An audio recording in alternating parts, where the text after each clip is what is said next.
Apa pendapat Ustaz tentang orang yang buat kebajikan seperti bagi mati, berumur tak anak yatim, naik suatu perbuatan yang tidak halal satu kantu. Contohnya nyanyi seorang penyanyi wanita. Saya masih ingat Ustaz kata wanita menyanyi kalau ramai hukum haram. Bila itu pendapatannya menyanyi itu juga haram. Jadi Allah SWT tidak menerima derma sedekah daripada yang haram, daripada yang zalim, daripada yang tipu. Jadi kalau dia menyanyi ini belum tentu haram. Kalau nyanyi yang itu haram, maka pendapatannya haram.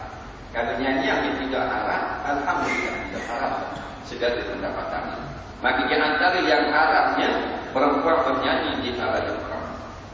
Nampak? Ada ulama kata halal perempuan nyanyi di hal yang haram.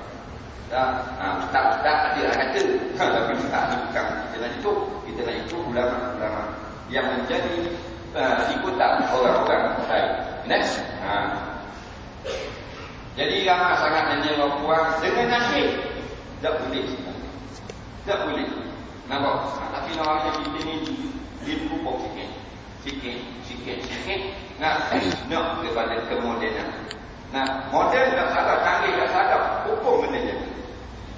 Kita pakai baju lawa, baju smart, baju mahal. Salah, baju kita 4,000 je lah. Salah, baju kita berkaya. Tapi hukum, kita jaga. Siapa masih semayang, kita semayang. Siapa masih kita jaga aurat, kita juga jaga aurat. Kan? Jadi, kalau dia menyanyi, kalau anak macam dalam TV itu, tidak syak lagi. Nyanyian itu haram, maka upahnya haram. Nampak? Bila upah kita dapat haram, kita beri sumbangan kita tidak diterima oleh Allah Subhanahu